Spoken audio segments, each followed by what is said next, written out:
bà sát vật tí đập bầm đã sang song cắt sừng xiêm triệp được kia xôm xóa com một can đầm na cầm sàn vào dướng nơi khung tầm bònអង្គរbà spiên tham mấy tra ban thưa nơiផ្នែកខាងកើតបន្តិច spiên ថ្មនេះគឺធ្វើពីថ្មបាយមិនមែនថ្មបាយក្រៀមទេថ្មភក់មានដើមច័ន្ទมันមើលទៅដូចជាដើមច័ន្ទឡានហ្នឹងគាត់ឲ្យគាត់ឈប់ដើម្បីថតរូបអនុស្សាវរីយ៍នៅខាងក្រោមនេះគឺទៅដល់ស្ទឹងតែម្ដងបាទនេះមកដល់ផ្នែកខាងក្រោមនេះនៅពេះពេញនឹងឯងបាទកន្លែងនេះអាចងូតទឹកបានបងប្អូនបាទងូតទឹកកំសាន្តគឺសតតែជាថ្មភក់មួយដុំថ្មមួយដុំវែងមែនទែននៅលើនោះមានដើមស្វាយព្រៃហើយនឹងដើមស្ពាននេះក៏មាននៀកដែរបងប្អូនបាទមាននៀកដែរយើងអាចឃើញខ្លួននៀកនឹងហើយជាស្ពានថ្មនៅក្បែរប្រាសាទតាកែវនោះដើមឈើនោះវាជួយទប់ស្អាតបែបធម្មជាតិសង្កេតមើលទម្រង់នៃស្ពានគឺមានការរៀបឡើងវិញ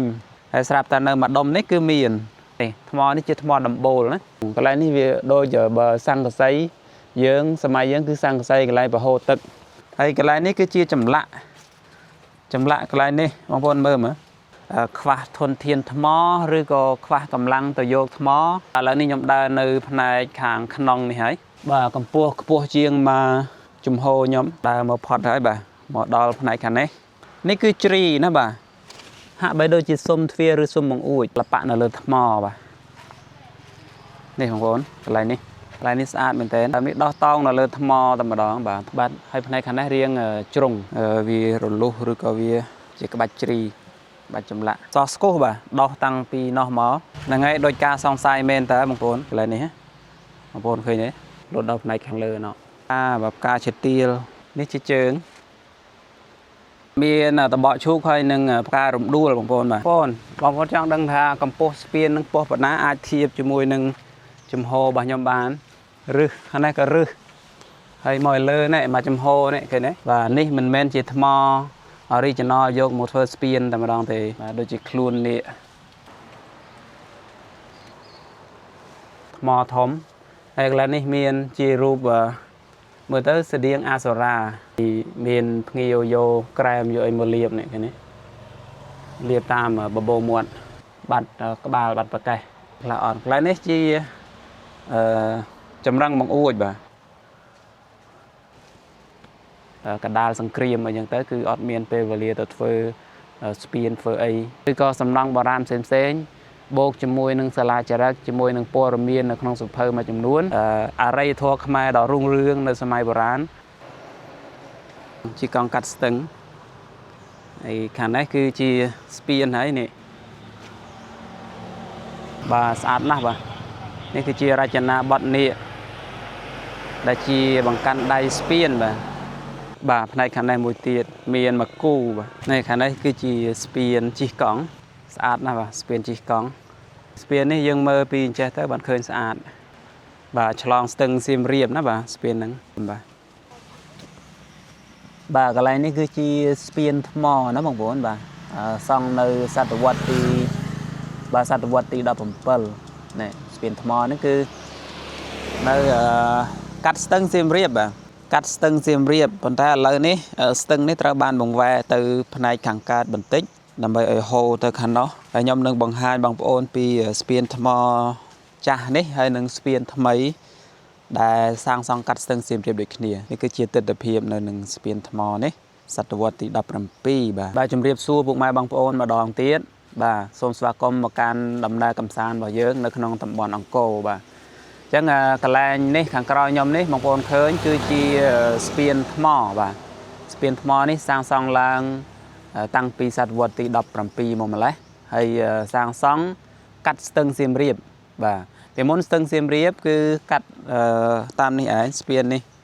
ប៉ុន្តែឥឡូវនេះស្ពានថ្មីត្រូវបានធ្វើនៅផ្នែកខាងកើតបន្តិចបាទនៅក្បែរគ្នានឹងឯងអញ្ចឹងខ្ញុំនឹងបង្ហាញបងប្អូនទាំងស្ពានចាស់ទាំងស្ពានថ្មីបងប្អូនទេសនាទាំងអស់គ្នាស្ពានថ្មនេះគឺធ្វើពីថ្មបាយមិនមែនថ្មបាយក្រៀមទេថ្មភក់ច្រឡំបាទមានភាពអស្ចារ្យដោយសារតែដើមឈើមានដើមច័ន្ទមើលទៅដូចជាដើមច័ន្ទឬក៏ដើមទេបងប្អូនអើយអត់ច្បាស់ទេតែដើមរាងខ្មៅបាទដោះពាក់នៅលើនោះឯងហើយមានឫសឈើដោះនៅតាមនេះសម្រាប់តែភ្ញៀវទេសចរអន្តរជាតិគាត់មកគឺគាត់មិនដែលមើលរំលងទេបាទសុំរមាក់ឬក៏ là nó cột oi cột chụp đầm bay thon rụp anh ốc sao ri nên bà đã ra ta cầm ro miên nè bà cầm ro miên đam chơi đại việt đo bịa chẳng bà mơ tới cứ vì cha chia lại khả năng thòm chiết này khang lơ một pi nông cái lên đó bông phôn lư ta sầm lên tất phải tất cả lơ sát na bông phôn bà piên này có tơ ban bạ rồi lom thò mà này nó cứ từ này khang crom này cứ tự đào tưng tầm đòn bà này đào nông tưng cái nó tầm đòn bà bạ keng bó cứ một đào này khang crom này bà tưng xiêm riếp mình sơ chi thomประมาณ thế bông phôn bà bàn tay miền tưng hồ rồi hốt hồ mình đặt để bà phôn lư sầm lên tất cả nó cứ lại nhờ nhà thô bật bà cầu prong tất lại nó ai miền rồi hạt tất bà rồi hạt tất ní cứ trâu bàn chua lại buồn lời nữa lại ní cứ chi viêng bà phôn bà về viêng bình tĩnh chấm mớ ní sưng một bên này máu một đo hàng còi này vì mình trâu hồ cắt này hồ cắt spiên năng anh spiên nơi này khang lơ này spiên thmò bàn tayสมัย còi máu cứ ra được spiên thmò này khôi khán trôm chá hay sưng cứ tra ban bằng vai ở việt hồ từ khán nọ ở việt hồ từ này khang cát bản tịch phải chỉ 50 mét mà rồi mét bị khán này hình tịch hồ tới cứ thưa spiên thmây dạng rừng mòm sắt thmò phụa bằng phôn bà nơi biết bên năng anh wo thom bà ngày nay ở khơi khơi một lên tới kìa bà cái này ai ngôตึก บ้าน ของ พ่น mà งូ ตึก កំសាន្ត ជួយ ថែ រក្សា បរិស្ថាន ទាំង អស់ គ្នា ធំ ណាស់ វល្លិ នេះ ធំ មែនទែន បាទ ហើយ ទឹក ក៏ ស្អាត ទៅ ទៀត ของ พ่ន បាទ ដល់ ហើយ បាទ ទឹក នេះ ថ្លា ត្រជាក់ ស្រេប រដូវ លំហើយ ថ្ម ភក់ ច្រើន ណាស់ ของ พ่ន ផ្នែក ខាង លើ ដែល យើង មើល ឃើញ ហ្នឹង គឺ គ្រាន់ តែ ជា ផ្នែក ខ្លះ ទេ បាទ មក ខាង នេះ បាទ យើង ឃើញ ថា ច្រើន ប៉ុណ្ណា នេះ នៅ ពេល ពេញ មាត់ ស្ទឹង ហ្នឹង ឯង បងប្អូន ធៀប នឹង មនុស្ស ទៅ ឃើញ ហើយ បាទ ថ្ម ធំ បាទ នៅ រហូតដល់ខាងនេះទេណោះដែលមក20-30 ម៉ែត្រខាងនេះក៏នៅតែមានថ្មដែរបាទមិនមែនធម្មតាទេគឺធំខ្លាំងបាទហើយវែងទៀតបាទហើយនៅខាងក្រោមដីពំនូកដីនេះក៏មានថ្មដែរថ្មចាស់ដែលបាក់មកពីលើយើងមើលឃើញមួយចំនួនហើយមួយចំនួនទៀតគឺកប់នៅក្នុងដីបាទនៅកប់បើបងប្អូនចង់ដឹងនេះក្រោមឫសឈើនេះគឺសុទ្ធតែថ្មនេះតែមិនទាន់ដល់ពេលធ្វើកំណាយបាទនេះបើសិនជាមានគម្រោងក្រុមការងារមានកម្រងជួសជុលនិងចាប់ផ្ដើមធ្វើកំណាយដើម្បីយកថ្មនេះមករៀបឡើងវិញហើយបាទសុទ្ធតែថ្មភក់បាទហើយយើងធ្លាប់តែឃើញស្ពានបុរាណគឺថ្មបាយក្រៀមបាទប៉ុន្តែស្ពានបុរាណនេះបាទនៅឆ្នាំ 1600 ជាងគឺសុទ្ធតែជាថ្មភក់បាទទីទៀតខ្ញុំឡើងទៅផ្នែកខាងលើវិញឲ្យបងប្អូនបានមើលដុំថ្មដែលនៅនឹងជាប់មាត់ទឹកមាត់ស្ទឹងនេះខ្ញុំនឹងឡើងទៅផ្នែកខាងលើឯណោះដើម្បីឲ្យបងប្អូនបានទេសនាបន្តទៀតនៅទិដ្ឋភាពស្ពានថ្មនៅសតវត្សទី 17 នេះនៅពេលពេញមាត់ស្ទឹងនឹងឯងនេះបងប្អូនមើលតែទឹកទៅក៏ដឹងហើយនេះក្បែរនឹងប្រាសាទតាកែវត្រជាក់ស្រេបស្ដាប់សំឡេងទឹកយ៉ាងរីឡាក់បងប្អូនបាទចាក់ជ្រែកនៅនឹងថ្មបាទតែយើងមិននឹកស្មានថាវាអាចរស់បានប៉ុន្តែធម្មជាតិបាទពិតជាអស្ចារ្យខ្លាំងមែនទែនកន្លែងនេះមកផ្នែកធំនេះបងប្អូនបាទថ្មនេះផ្នែកនៃស្ពានឃើញទេធំណាស់បាទប្រវែងប្រហែលជាចូល 4 ម៉ែត្រដែរបាទនេះបាទខ្ទង់ 3 ទៅ 4 ម៉ែត្រដែរនេះប្រវែងថ្មនេះមួយដុំថ្មមួយដុំវែងមែនទែន នៅលើនោះមានដើមស្វាយព្រៃហើយនឹងដើមស្រឡៅបងប្អូនបាទដើមស្រឡៅស្ពាននេះក៏មាននៀកដែរបងប្អូនបាទមាននៀកដែរយើងអាចឃើញខ្លួននៀកនេះគឺជាបំណែកកំណាត់នៃខ្លួននៀកណាបាទយើងដើរទៅផ្នែកខាងនេះវិញបាទនេះពុកម៉ែបងប្អូនបាទដើមឈើដោះជ្រែកនឹងហើយជាស្ពានថ្មនៅក្បែរប្រាសាទតាកែវដែលបាទបងប្អូនយើងតែនិយាយឥឡូវនេះបងប្អូនបានឃើញច្បាស់ហើយបាទបានជ្រាបច្បាស់ហើយបាទនេះកន្លែងនេះកន្លែងសម្រាប់ទឹកហូរណាបាទមានច្រើនប្រឡោះមែនទែនលេងចាំងថ្ងៃខ្ញុំមកខាងនេះទីសិនបាទកន្លែងនេះលេងចាំងថ្ងៃហើយដោយសារដើមឈើនឹងវាជួយទប់បើលើថ្ងៃមកនេះដើមឈើនេះគឺដើមវាមួយដើម 100% នៅលើថ្មណាបងប្អូនបាទ 100% គឺនៅលើថ្មស្អាតបែបធម្មជាតិបែបបុរាណស្ពានថ្មនេះបើតាមសង្កេតមើលទម្រង់នៃស្ពានគឺមានការរៀបឡើងវិញនេះបងប្អូនមើលកន្លែងនេះអត់មានក្បាច់មានចម្លាក់អីទេផ្នែកខាងក្រោមនេះហើយស្រាប់តែនៅម្ដុំនេះគឺមានបាទមានក្បាច់ផ្កាភ្ញីអីជាដើមហើយនៅលើនេះគឺមាន ថ្មមកដុំផ្សេងបាទជាលក្ខណៈជ្រីបាទចម្លាក់ជ្រីចម្លាក់អីបាទហើយអាដុំខ្លះអត់មានទេហើយយើងមើលទៅគឺដូចជាការរៀបឡើងវិញថ្មនេះសង្ស័យតែជាថ្មសំណង់អ្វីមួយដែលត្រូវបានបាទរើហើយយកមករៀបឡើងវិញបាទខ្ញុំមិនបានធ្វើការសន្និដ្ឋាន 100% ទេប៉ុន្តែឲ្យបងប្អូនជួយមើលណាបាទនេះថ្មនេះជាថ្មដំបូលណាកន្លែងនេះជាដំបូលឃើញទេថ្មមួយដុំអញ្ចឹងមកវាកងកន្លែងនេះវាដូចបើសង្កសីយើងសម័យយើងគឺសង្កសីកន្លែងប្រហូរទឹកបងប្អូនមើលកន្លែងនេះឃើញទេជាចង្អូបាទហើយកន្លែងនេះគឺសុំជាសុំបង្អួចឬក៏សុំទ្វារឃើញអត់ហើយកន្លែងនេះគឺជាចម្លាក់កន្លែងនេះបងប្អូនមើលមើលជាចម្លាក់អីគេដូចកន្ទុយនេះឬក៏អ្វីមួយយ៉ាងដែលយើងមើលទៅជាក្បាច់ចម្លាក់ហើយនៅក្រោមស្ពានបងប្អូនគឺមើលនៅកន្លែងទឹកហូរណាធ្វើម៉េចនឹងមានក្បាច់ចម្លាក់ហើយឆ្លាក់ឲ្យអ្នកណាមើលអញ្ចឹងតាមការសន្និដ្ឋានតាមការបូកហេតុផលមើលបាទថ្មនេះគឺជាថ្មសំណង់ប្រាសាទអ្វីមួយហើយបាទដែលត្រូវបានរុះរើឬក៏ដែលត្រូវបានយកថ្មពីកន្លែងនោះដើម្បីយកមកដាក់ធ្វើជាស្ពានឆ្លងស្ទឹងសៀមរាបហើយបញ្ជាក់បងប្អូនថាស្ពាននេះគឺនៅសតវត្សទី17អ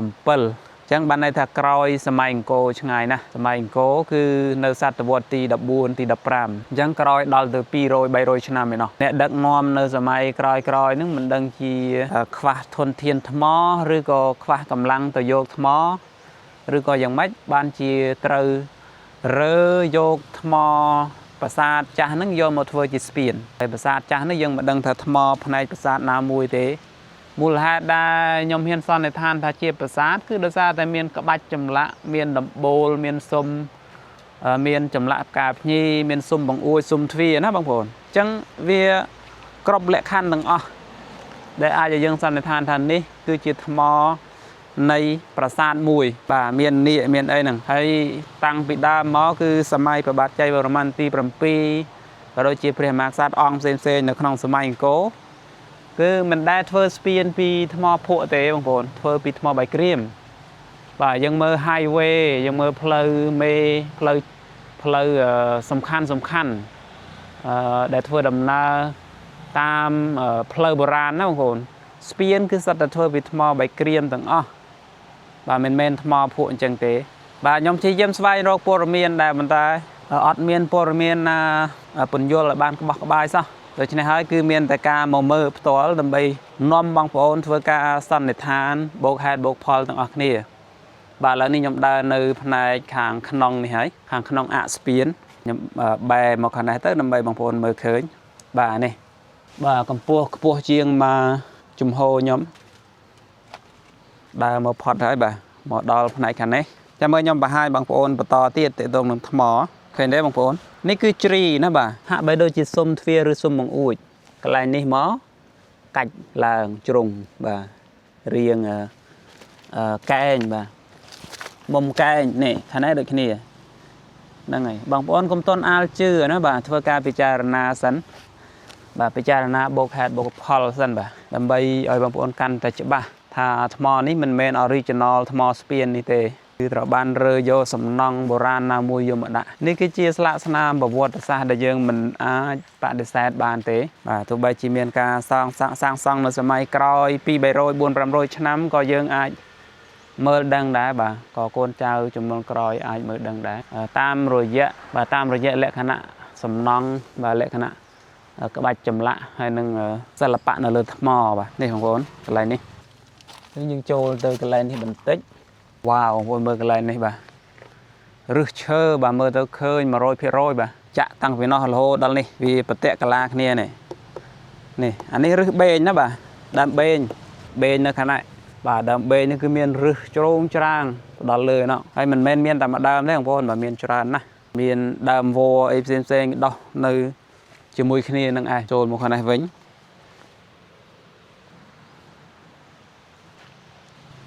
បាទដោះយ៉ាងស្អាតបងប្អូនបាទដើមនេះដោះតោងនៅលើថ្មតែម្ដងបាទថ្មភក់បាទកន្លែងនេះគឺជាច្រាំងបាទបងប្អូនមើលកន្លែងនេះស្លាកស្នាមកន្លែងនេះ คือจีพนัยนามวยในภาษาได้เนี่ยนี่คือจีคลุนนี่ทมอมาดมทอมเวนเหมือนเต้นบุลฮาได้บรรยมเฮียนดังถักคลุนนี่เราจะยำเคยนี่จานว่าแต่เธอกันไรนี่เพียจานคือบัญจังไงชนดให้คันในมูลบัดให้คันในคันในเรียงจงvà riêng spadนี่จีคลุนนี่เมื่อปีครั้งเลยจังเตอคือบ่าเคยติดเพียบอย่างสรองในสเปียนทมอนี่บ่าเรียงเวงเตอคันในกันเนาะบ่าแล้วยมดาลางมอคันนี้เอาบางคนบ้านเทศนาปตอนี่ป่ะ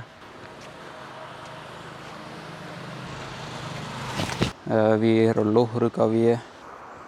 và chẳng dừng đa một khả năng tiết này cái này ní có chỉ cái bạch trì đấy cái bạch trì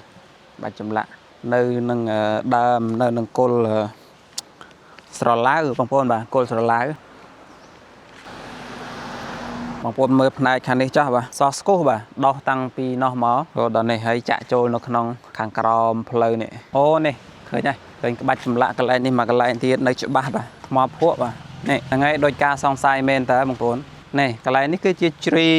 ในภายในมวยในคืนประสาทได้นี่กระไรนี่ฮะบางคนเคยเนี่ยจีรีเคยได้เมื่อกระไรนี่บ่าเรียงประชัดใจบ่ากระไรกระไรนี่คือสัตว์แต่รึเชอร์สกุลเชอร์นี่ตั้งเป็นนี่ตือละโหดรถดับในแข่งเลยเนาะบ่ามีเดิมสระล้าให้หนึ่งเดิมสวายไพร์บ่าจังยังมือปต่อตีแค่นี้อัดเซอร์กรีนเดย์อัดเซอร์ปัวใบตองสระให้บางคนบ่าเวพอดรถได้หัวซาเหรอบ่าสะอาดเมนเทนบ่าทวมชีดบ่าบางคนเพจรานเต้าหัวมอหัวอัดเซอร์บานชอบมือเดย์กับเป็ดเมียนบ่ากระไรเซนเซนเดย์อาจจะยังศึกษาบ้านนี่นี่บางคนกันแต่จะบ้าตีดเดย์ซาแต่ยังเคยเมียนเชิงเต็บอับซ้อบ่านี่เชิงเชียสมปดบ่าเห็นไหมเชิงเฮยเชียสมปดเชิงถึงปีเชียสมปดนั่นเองบ่าคราวนี้คือเชียภายในนามวยเมียนจรีเรียงแจ๊บ่าแกงบ่านั่งไงบางคนบ่ายังทว่าการสร้างในทานมันข้อเตะบ่าสเปียนทมอนี่ดามไล่คือเชียสำนังประสาทมวยหรือก็จีภายในนามวยในประสาทเดตระบานโยกมอปีตีโนโยกมองต่างสองตัวจีสเปียนใบฉลองสตึงเสียมเรียบนี่กลายนี้คือจำละจรีตะเบาชุกบ่ามีน่ะตะเบาชุกให้หนึ่งการุมดูลของพลบ่านี่คือการุมดูลนะในในขังกรามนี้เห็นไหมวีเรียงรลบบ่าขังเลยนั่นตะเบาชุกเคยยอดบ่านี่บ่านั่งไอเชียสละสนามได้ยังไอสันในทานบานทาเชียในมวยในประสาทnày khả năng rất là chả khởi tràn tiền vào này mò này cứ thà chôn cao vô một đạ cặp chôn cao đạ nga và ọt trừ tam thứ mấy trừ tam làm đập làm đói bằng phồn bờ sầm nòngประสาทเซนhay vô một đạ thưa sầm nòng spiênเซนvì thế này cứ vì miền ca khóc nia khăng từ tập hiệp tiếng song và nơi spiên thmó các bàiประสาทตะแก้วนั่งไงจะสังคมทาปุ่มใบบางพนบานเชียบเราไปดัดเทศนาสายวิดีโอนี่บ่าบางพนคลาสก็ทลบมอบานมาดองปีดองได้บ่าไอ้จำได้คลาสเทียดอัดได้มอเตมอละกร้อยบางพนอาชบบานชบมาโตชบกองชบล้านดำไปทอรูอนุสาวรีดำสลายซอทมเนี่ยบางพนจังดังทากำโพสเปียนนึงโพปนะอาเทียบจมวยนึงจมโฮบางยมบานโพปนไหนบ่าไอ้ข้างนี้คือรึเชอสัตว์รึให้นี่รึข้างนี้ก็รึให้มอยเลอเนี่ยมาจำโฮเนี่ยเคยเนี่ยสำหรับเคลือตึกโฮโอ้มือกระบาดจำละอะไรนี่บ่าเคยเด้บ่านี่มันเมนจิตมอออริจินอลยกมอเตอร์สเปียนแต่มาดองเตบ่าจุ่มเรียบบางปอนมาดองให้มาดองตีนี่อะไรนี่หาใบโดจินี่มาโดจิคลูนนี่นี่หนักในข้างกร้อย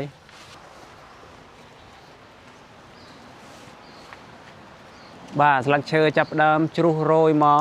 รถเดินนี่รถเดินลุมเฮยบางปอนบ่าเรียงตะเจี๊ยได้บ่าการเสถียรแต่ยำขึ้นทับให้เจียมันยูได้บ่าแต่เจียปีใบทั้งไงไอ้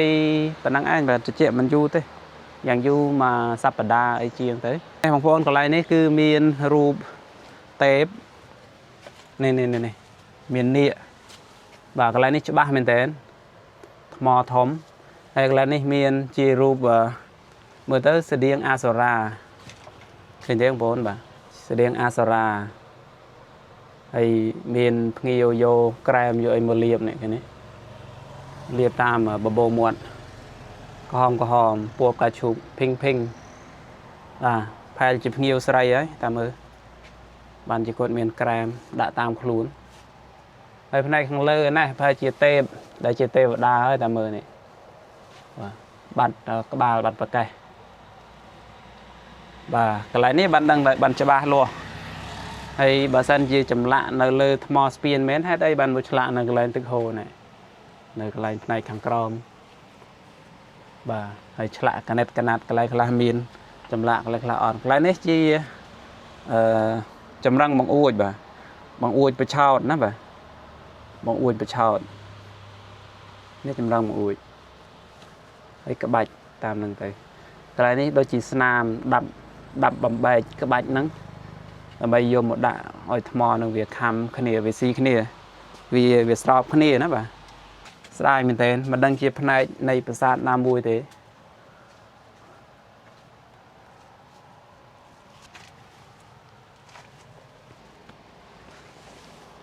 បាទបងម៉ែបងប្អូននេះហើយគឺជាទស្សនវិជ្ជានៅស្ពានថ្មបាទដែលសាងសង់នៅក្នុងសតវត្សទី17ណាបងប្អូនបាទសតវត្សទី17បើយើងគិតមើលទៅគឺជាពេលវេលាដែលចក្រភពអង្គរបានធ្លាក់ចុះឥទ្ធិពលហើយបាទពេលនោះគឺបើក្នុងសម័យកាលប្រវត្តិសាស្ត្រប្រទេសខ្មែរយើងគឺបាទបើយើងនិយាយទៅគឺមានជីវភាពក្រីក្រមែនទែនបាទខ្សត់ខ្សោយមែនទែនបាទសំបីតែអ្នកដឹកនាំសម័យនោះក៏បងប្អូនឃើញដែរនេះគឺរុះយកថ្មដែលសាងសង់ជាប្រាសាទហើយយកមកដើម្បីធ្វើជាស្ពានអាចថាទី1ខ្វះខាតកម្លាំងដើម្បីទៅដាប់ថ្មយកមកធ្វើបាទអាចថាទី2គឺពេលវេលាហ្នឹងគឺប្រទេសជាតិយើងកំពុងតែស្ថិតនៅកណ្ដាលសង្គ្រាមអីចឹងទៅគឺអត់មានពេលវេលាទៅធ្វើស្ពានធ្វើអីទៅដាប់ថ្មដាប់អីយកមកទេដូច្នេះហើយខ្ញុំគិតថាជាការសម្រេចចិត្តមួយដែលបណ្ដោះអាសន្នសិនដើម្បីធ្វើយ៉ាងម៉េចឲ្យឆ្លងស្ទឹងនឹងឲ្យបានសិនចឹងណាបាទអាហ្នឹងវាជាស្លាកស្នាមប្រវត្តិសាស្ត្រនៅពេលយើងអានប្រវត្តិសាស្ត្រទៅយើងយកមកមើលទៅតាមសំណល់ប្រវត្តិសាស្ត្រដែលមានទៅតាមថ្មប្រាសាទស្ពានឬក៏សំណង់បុរាណផ្សេងបូកជាមួយនឹងសាលាចារឹកជាមួយនឹងព័ត៌មាននៅក្នុងសៀវភៅមួយចំនួនគឺយើងអាចដឹងយ៉ាងច្បាស់នៅដំណើរប្រវត្តិសាស្ត្ររបស់ប្រទេសយើងបាទអញ្ចឹងទេអរគុណច្រើនមែនទែនបងប្អូនបាទសម្រាប់ការតាមដានតាំងពីដើមរហូតដល់ចប់អញ្ចឹងបងប្អូនជួយ share ចែករំលែកវីដេអូនឹងផងដើម្បីឲ្យបាទប្រជាជនខ្មែរយើងកាន់តែច្រើនឲ្យគាត់បានយល់ដឹងពីប្រវត្តិសាស្ត្រយើងហើយភ្ញៀវបរទេសគាត់បានឃើញវីដេអូគឺគាត់ចង់មកលេងបាទចង់មកធ្វើទេសចរនៅទេសចរនៅក្នុងប្រទេសយើងបាទអញ្ចឹងបានចំណូលពីវិស័យទេសចរនឹងផងហើយយើងផ្សព្វផ្សាយពី soft power ពីអរិយធម៌ខ្មែរដ៏រុងរឿងនៅសម័យបុរាណឲ្យបរទេសឲ្យពិភពលោកគេបានដឹងផងបាទអញ្ចឹងអរគុណច្រើនបងប្អូនជម្រាបលាជួបគ្នានៅក្នុងវីដេអូក្រោយបាទបាទអញ្ចឹងបន្ទាប់ពីទេសនាស្ពានថ្មចាស់ស្ពានថ្មបុរាណនេះបាទឥឡូវនេះខ្ញុំនឹងដើរទៅកន្លែងស្ពានថ្មីបាទ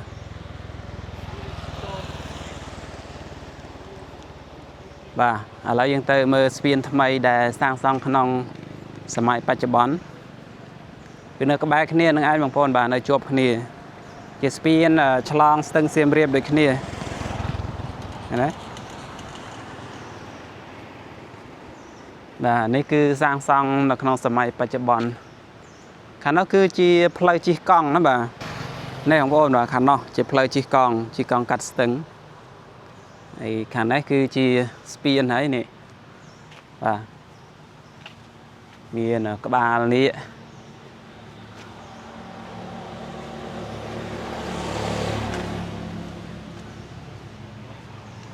បាទវែងបាទកាត់ស្ទឹងសៀមរាប này khả năng cứ từng xiêm riệp ấy bà tức sát nè bà cái này cứ tức sát khăn bên tên tự chẹ còn tự chẹ sát cả sát này bà miền đam chơi mùi con nữa là này đi chơi spiến bà những đa pi khả năng máu ở trời nâng phần lư thằng ấy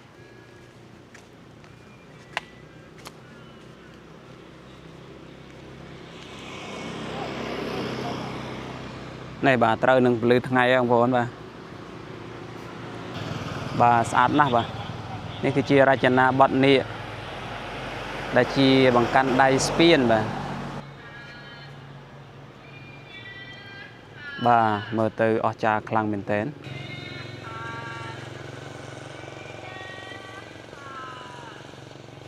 บ่าภายในคันในมวยเตียดเมียนมากู้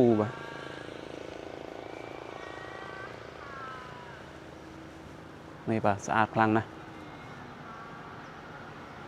bàตึกใดโกนขมายยืน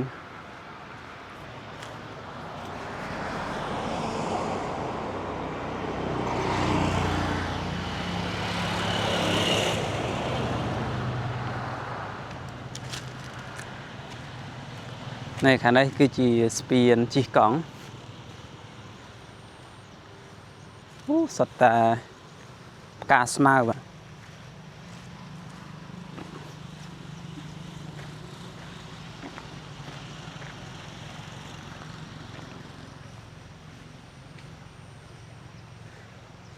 สะอาดนะบ่าสเปียนจีกองนี่สเปียนนี่ยังเมื่อปีนเจเตอร์บันเคยสะอาดเคยอะสเปียนบ่าฉลองตึงซิมเรียบนะบ่าสเปียนนั้นสะอาดนะของโฟนบ่าตึกนี่บ้านประเจของโฟนจังอาจเลนบ้านอาจงูดบ้านปันไดโซมเทเรซาบ่าปาริธานตึงออกนี่เมื่อเตอร์เคยจะได้ใส่หลังกระหอมบ่า